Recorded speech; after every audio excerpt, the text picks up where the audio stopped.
Olá, seja muito bem-vindo a mais uma edição do programa que recebe personalidades que fazem a diferença na nossa região. A nossa convidada é a Carolina Manuel, advogada, presidente da Comissão de Direito Aduaneiro da OAB Santos. Muito obrigada pela presença. Obrigada, eu que agradeço o convite. Prazer estar aqui. E a doutora Carolina vai participar, do nosso evento, do Fórum Conexão Porto Indústria, agora no próximo dia 19. A gente está numa expectativa muito grande para esse evento. As expectativas são as melhores. A pauta é muito relevante, nosso porto está trazendo muitas mudanças, estão sendo implementadas, seja tecnológicas, investimentos. Então, a temática do nosso evento será tão relevante com outras personalidades importantes da área. Estou muito animada, o debate vai ser muito enriquecedor, porque a nossa cidade, a nossa região, tanto Santos quanto Guarujá, a Baixada Santista como um todo, então será incrível, volto a dizer, e imperdível. É verdade, inclusive a Carolina também vai estar em um dos nossos painéis, O que a gente pode esperar aí desses temas que serão debatidos? Nós traremos nossa pauta será das mudanças que ocorrerão aqui com o Porto, inclusive com leilão, que trará muitos empregos também, muitas mudanças, muita inovação, implementação, investimento na cidade. E com isso, possibilitará a melhoria na mobilidade na travessia de Santos-Guarujá, possibilitará também, além disso, a manutenção das questões sustentáveis, que é tão importante para a nossa cidade. Então, demorou um pouco, além do que se esperava, somente 100 anos, mas desde que há esse movimento, todos os órgãos estão muito organizados para que isso ocorra da melhor forma possível, com o menor nível de impacto ambiental para a nossa região. Resguardada também essa questão social, porque também há um estudo com relação à moradia ali das pessoas que vivem nas palafitas, para que haja uma melhoria, então, com a ocorrência do leilão. Então, tem muito assunto para ser debatido, teremos várias autoridades, estou muito feliz em fazer parte, em ser painelista, e eu tenho certeza que vai ser muito enriquecedor. Agora, falando sobre esse processo, essa evolução do Porto de Santos, já temos muitas mudanças que já aconteceram e muitas que ainda vão acontecer, Com certeza. Nos últimos anos, existe uma sistemática tanto dos importadores, de todos os intervenientes do comércio exterior, exportador, os agentes de carga, os terminais, a própria Receita Federal, o Estado. Então, há um alinhamento de todos esses intervenientes para que haja uma evolução sistêmica e que isso funcione da melhor forma possível e traga o resultado para aquele que tanto se empenha, que fomenta o comércio, que gera mão de obra. Então, acredito que a gente tem muito ainda para evoluir, evidentemente, mas o cenário está otimista sobre esse aspecto. É verdade, muitas mudanças para acontecer, inclusive esse projeto que você citou, bem audacioso, que é o túnel que vai ligar Santos e Guarujá, e que já tem uma expectativa muito grande de geração de emprego e do crescimento também do Porto de Santos em torno desse projeto. Sim, e não só isso, além da questão do emprego que trará, que melhorará também a qualidade de vida das pessoas que hoje já fazem a travessia, muitas vezes ou por balsa ou pela estrada, e a gente sabe como é que é o sistema das balsas aqui em Santos, às vezes a depender do clima, do tempo, pode demorar até 2 horas. Então, a redução, a análise que foi feita, essa diminuição de tempo, resultará numa diminuição significativamente, ou seja, passará a ser de 2 minutos. Então, um cenário bem positivo, claro, mas eu imagino que qualquer redução, ainda que seja de 20 minutos, enfim, melhorará muito a vida das pessoas que utilizam desse sistema para trabalhar aqui em Santos ou, evidentemente, até para que haja o fluxo das mercadorias, do transporte internacional, para tentar desafogar um pouco o que hoje a gente já enfrenta em tanto trânsito, em tanta emissão de poluentes. Então, imagino que isso vai melhorar muito a vida de todos nós. E isso sem trazer um impacto negativo, né, nas travessias dos navios. Sim, sem trazer um impacto negativo. Então, está tudo isso muito alinhado. A própria autoridade portuária possui sistemas informatizados de análise, tão logo os navios apontem aqui na barra, a logística toda operacional. Isso vai ser incrível, alinhado. A travessia, né, que finalmente vai sair do papel. É um projeto, inclusive, encabeçado pelo presidente da autoridade, ele brigou bastante para que isso fosse viabilizado. Então, a gente está bem feliz que a cidade vai melhorar também, até para essa questão do deslocamento, seja para o transporte, seja para o transporte de cargas, de pessoas e até a parte turística. E agora, quando a gente fala, né, na questão do porto e indústria, em que pé que nós estamos, né, nessa questão, nesse tema que é tão importante? Muito se fala nessa junção, né, do porto e da indústria, mas aqui na Baixada Santista, como que nós estamos abraçando, né, esse projeto?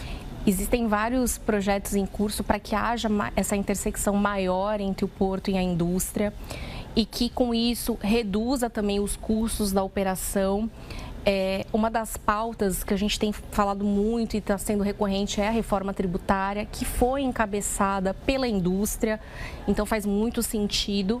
E isso vai trazer resultado, evidentemente, para o porto e para a indústria de uma forma conectada para que a gente consiga, sim, seja na parte da exportação, agregar um valor com custo menor. E isso acaba gerando mais emprego e impacta também no preço, né, das mercadorias. Isso, com certeza. A gente consegue ter mais competitividade com outros países, com outros participantes, seja na mercadoria que eventualmente interesse para o exportador estrangeiro. Isso também. A questão é que, para colocar em prática, né, esses projetos que envolvem porto e indústria, precisa também de investimento, né? Precisa da expertise, mas também dos recursos. Nós temos os investimentos que já foram aportados e estão sendo aportados tanto na área do turismo, como também agora esses novos projetos diante da expansão do porto, do leilão que haverá dessa área, que acontecerá muito em breve. E é muito interessante porque algumas empresas internacionais já sinalizaram o interesse em participar e já estão aportando efetivamente aqui na cidade. Nós tivemos expansão de vários terminais, alguns terminais inclusive investiram em reforma para ter uma melhor estética e integração com a cidade, para não ficar distante, aquela coisa, nossa, mas que coisa horrível, né? Feia, suja. Não, para que o porto seja mais aconchegante dentro de uma questão urbanística. E então a gente tem visto aqui, nós temos sentido inclusive essa transformação da cidade nos últimos tempos. É verdade. E aproveitando, né, a sua presença, já que você é especialista nessa área, né, como que a gente tem reagido a esse tarifaço, né, em relação aí às exportações? Alguns cenários é importante a gente pontuar, né? Um deles que houve o Porto bateu recorde antes da vigência do tarifaço, né, do vulgo tarifaço. Então, houve uma organização tão grande dos exportadores do porto e de todas os intervenientes que as cargas, houve a permissão que as cargas cumprissem esse prazo estabelecido e chegassem na origem nos Estados Unidos antes da vigência do tarifaço. Então, o Porto, mais uma vez, bateu recorde, por incrível que pareça. Por um outro lado, o governo está se movimentando para que, evidentemente, aqueles que exportam, eles consigam ter uma manutenção razoável das suas atividades, desde que eles cumpram algumas regras, como a manutenção do emprego. Então, alguns benefícios serão concedidos a essas empresas para que elas consigam manter minimamente a atividade delas. Mas vale lembrar que é um percentual muito pequeno, né, das exportações, perto de todo o cenário que a gente tem do comércio exterior. Além disso, tanto o governo como os empresários, eles estão buscando outras soluções. O governo firmando novas parcerias, acenando para novos parceiros, a China, o México, como foi anunciado recentemente. E, por outro lado, o próprio empresário buscando tentar resolver essa questão, porque, de fato, inviabiliza o próprio negócio, mas buscando novos parceiros para que ele não tenha um impacto tão grande que já está em vigência. Sim, é verdade. Agora falando, né, você até comentou sobre o recorde do Porto de Santos, né, todo ano recorde de cargas e tudo mais, e a gente vê todo um esforço, né, da autoridade portuária também para melhorar essa questão, né, aquelas obras do aprofundamento também, do calado, enfim, entre outras melhorias que estão sendo feitas justamente para aumentar cada vez essa produtividade, essa competitividade que o porto tem. A autoridade portuária, ouso dizer que essa última gestão está sendo muito eficiente. Ela tem participado de vários eventos ativamente, aproximando mesmo aos importadores, a Anvisa, a ANTAC, todos os órgãos intervenientes e demonstrando a relevância da atuação do nosso porto. Então, com base nisso, eles investiram ainda em mais eficiência sistêmica. Eles possuem, como eu havia dito um pouquinho antes, um radar de acompanhamento dos navios para que, de fato, o embarque e a saída do navio ele ocorra no menor tempo possível, porque isso é um custo. Então, houve essa compreensão. A autoridade está muito atuante, a gente tem percebido isso em todos os projetos que a cidade está à frente e esperamos que ele venha para o debate. Imagine que ele seja um dos convidados, seja um dos painelistas e vai ser muito interessante ouvi-lo também e entender também o cenário que se deslumbra a longo prazo. É verdade, esse é o grande desafio, né? Manter esse crescimento, respeitando, claro, o meio ambiente, respeitando as famílias, né? Essa relação porto-cidade, que é muita gente envolvida nessa relação, inclusive com as obras agora do túnel.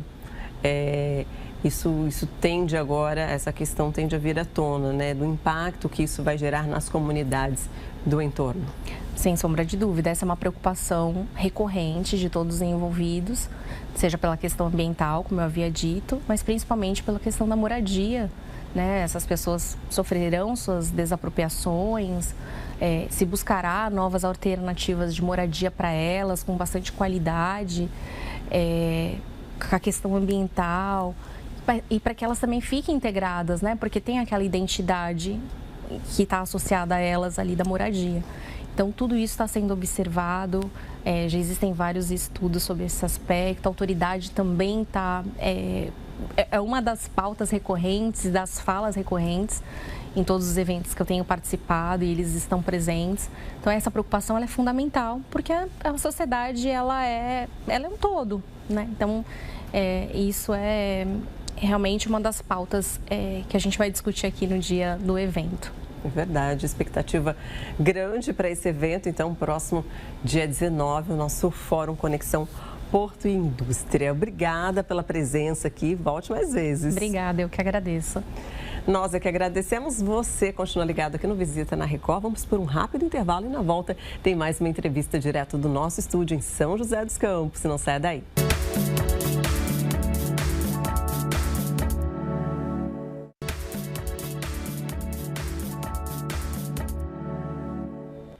Já estamos de volta com Visita na Record. Vamos chamar o Leandro Vaz, que está com mais um convidado no nosso estúdio em São José dos Campos. Oi, Leandro, é com você. Olá, Valéria. A gente segue aqui no estúdio do Vale do Paraíba e hoje a gente vai conversar sobre a economia do Vale do Paraíba e também do estado de São Paulo. Para isso, estou recebendo aqui o Jorge Lima, ele que é secretário de Desenvolvimento Econômico do estado de São Paulo.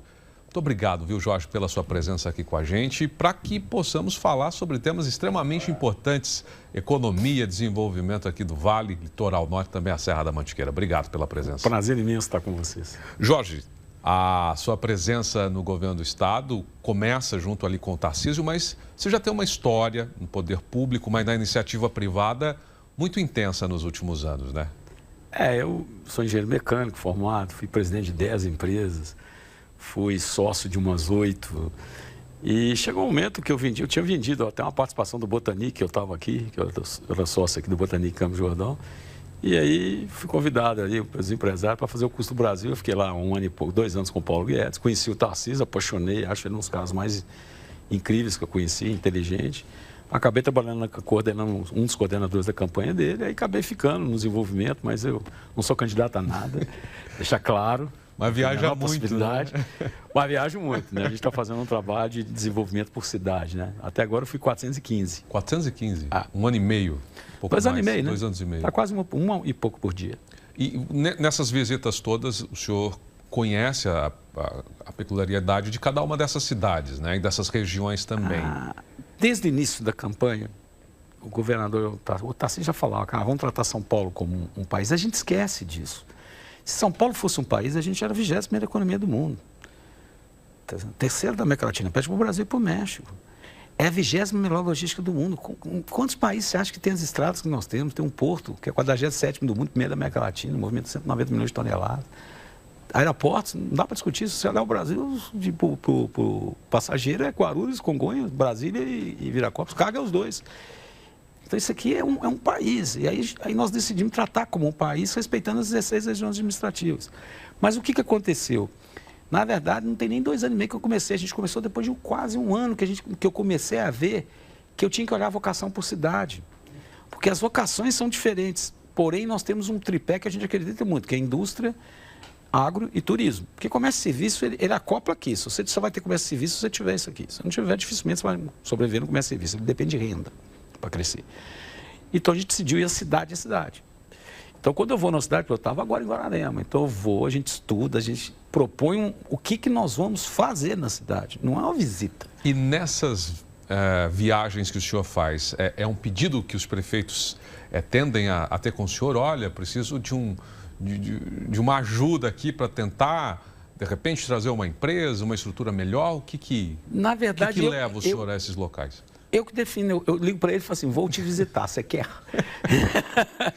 Direto assim. Eu ligo para ele e falo, estou indo amanhã. É igual amanhã, por exemplo. Hoje eu tenho um almoço aqui com empresários em São José dos Campos, depois eu vou para Santa Branca. Eu liguei e falei, eu vou tal dia e tal hora, você quer? Ajuda? É assim. Amanhã eu vou Biritiba Mirim e vou para Embu-Guaçu. É assim, semana que vem também tem outra pancada aí. Eu ligo e falo, você quer ajuda? Por quê? Porque eu ajudo a desenhar dentro das políticas que nós já temos, sem levar em consideração os programas que nós temos, que ajuda pra caramba, e levando em consideração também que os bancos estão na minha secretaria, tanto o Banco do Povo quanto a Desenvolve, que financia muito. Então, assim, é uma ajuda mesmo. E, consequentemente, esse trabalho, conhecendo as cidades, entendendo a vocação delas, aí consegue levar a estrutura da secretaria e as iniciativas que podem melhorar a economia local. Todas. Por exemplo, eu estava em Guararema agora. É uma cidade que tem um potencial turístico incrível, mas você tem que fazer uma cadeia voltada para desenvolvimento econômico. Você tem oportunidade, inclusive, no agro, apesar de ser 4% do PIB dele. E tem oportunidade de você crescer na indústria. Ela é uma cidade que tem os 3 pilares que a gente gosta. Tem cidade que tem 2. O que você não pode ter é uma cidade só com um. Aí eu ajudo a desenvolver um dos 2, porque é que eu brinco. Se você tiver uma empresa que você tem um cliente que é 50% do seu faturamento, começa a rezar a Deus, porque o dia que ele cair, você cai, entendeu? Então, não é bom. A gente está numa região hoje, Vale do Paraíba, eu costumo dizer, até no programa Balanço Geral que eu apresento, que nós temos uma economia muito forte, aqui você tem estrutura de primeiro mundo, você tem uma rodovia Dutra que liga 2 PIBs gigantescos, os maiores PIBs do país.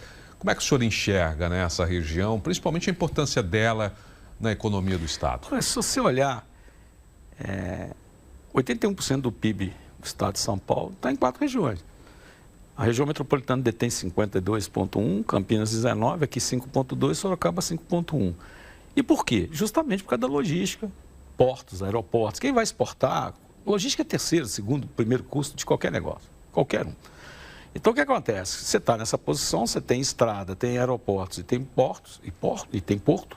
Obviamente, as empresas exportadoras caíram aqui, a maior parte delas, automobilística, né, que tem um cunho forte de exportação e não de distribuição. Porque você pode ter um cunho de exportação e distribuição, aí você vai variando. Comigo, alimentos, por exemplo, você tem exportação e distribuição, você aloca em outros lugares. Então, essa já é uma região que é privilegiada no que eu chamo de quadrilátero logístico de ouro. Então, já é. E ela tem algumas grandes vantagens, porque você tem os 3 pilares que eu te falei que a gente aposta: indústria, turismo e agricultura. Eu gosto de falar nem de água, eu falo até de agricultura. E aí você tem, no Vale, como o senhor disse, um dos pilares é o turismo. Turismo que é muito... É extremamente relevante aqui, né? Como o senhor disse, temos esse turismo religioso, mas tem Campos do Jordão, por exemplo, que leva milhões de turistas todos os anos. Tem Litoral Norte, que é outro local que carrega também o turismo no estado, né? O São Paulo tem uma coisa interessante. A gente tem 44 milhões de pessoas e rodamos 49 milhões de turistas internos, entendeu? E nós não devemos nada a ninguém. O que eu falo é o seguinte: o litoral norte nosso é maravilhoso, mesmo o litoral sul também. O que a gente precisa é ter uma visão do turismo em desenvolvimento econômico, entendeu? Por exemplo, eu me motivo, minha carreira toda, executiva e empresarial, tem que ter um inimigo. Então, no futebol, hoje, meu inimigo é o Palmeiras. Porque esse técnico toda hora chega em algum lugar, pô, tá semifinal, final, tem raiva dele. Eu sou assim. Então, meu inimigo no turismo é Gramado. Como é que você explica que Gramado é a segunda cidade mais visitada do Brasil hoje, com o Campos do Jordão que nós temos? Então, eu preciso ter um desses que ele vira meu referência para tratar. Campos do Jordão, a gente está mexendo fortemente com o apoio do prefeito. O Caí está fazendo um brilhante trabalho e com os empresários. Nós criamos um grupo que estamos trabalhando o que a gente pode ser feito para recuperar Campos do Jordão. Eu sou da época Campos do Jordão, quem não fosse no Festival de Inverno do Campos do Jordão não era ninguém, era nata. Então, assim, você precisa trabalhar essa região aqui no turismo voltado para negócio. Você não pode esquecer que você transita 15 milhões de pessoas nessa estrada aqui, a maior parte, né, de Nossa Senhora Aparecida. Então, você tem que ir mexendo nas estruturas e desenvolvendo o local. A gente está partindo para a etapa final dessa entrevista. São José dos Campos é uma cidade que dispensa apresentações, até pelo potencial econômico, né? Uma das maiores cidades do Brasil, com qualidade de vida, tecnologia, muitas indústrias. Mas hoje no Vale do Paraíba, se o senhor pudesse elencar, eu sei que deve ser difícil para o senhor, mas eu vou ter que perguntar. Qual que deve ser a bola da vez aí, principalmente nessa questão econômica, na geração de empregos? É por cidade. Por cidade. Qual é uma cidade que o senhor acredita que tenha essa vocação? Além desses pilares que o senhor disse? Tem gente que está avançando muito rápido. Caçapava é uma, Pindamonhangaba é outra, Taubaté também está avançando muito rápido. Entendeu? Guararema está avançando rápido. Assim, tem um poderio de gestores aí, alguns novos, outros no segundo mandato, mas que estão vindo muito pesado, explorando esses 3 pilares. Quando eu olho aqui, realmente isso aqui é uma potência. Se você olhar, além de uma das cidades premiadas como cidade inteligente, tem aí o maior parque aeroespacial da América Latina, né? Assim, eu conheço poucos lugares que tem as 3 empresas operando CNPD aqui, que é Airbus, Boeing e Embraer. Se não se me engano, é a única cidade do mundo que eu conheço que tenha isso. Se pesquisar, é capaz de ser a única mesmo. Você tem um forte poderio tecnológico. Agora, você vai crescer numa cidade, você tem que começar a tomar cuidado, porque o custo aumenta, a área aumenta. Então, assim, é um processo de revisão que você tem que fazer. Então, não existe a fórmula mágica para a região, existe a fórmula mágica por cidade. Entendeu? Que cada cidade, por isso que eu estou indo em todas, eu desenho com o prefeito o que nós vamos fazer. Porque a vocação é muito importante nessa hora, entendeu? Você saber o que você quer ser. Qual desses 3 pilares você vai mais ou menos... E captar investimento. Isso é uma apresentação. Olha, nós tínhamos como meta em 4 anos captar 350 bi de investimento privado. Até ontem a gente tinha 530, 520. Quase dobrando, né? Em 2 anos e meio. Se você pegar isso com mais as PPPs, que foi brilhantemente feita pelo Benini junto com o governador, são mais 350.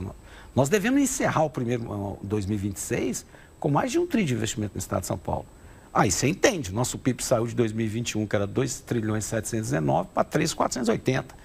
O segundo lugar é 1.300. A renda per capita nossa saiu de 2,148 para 2,662.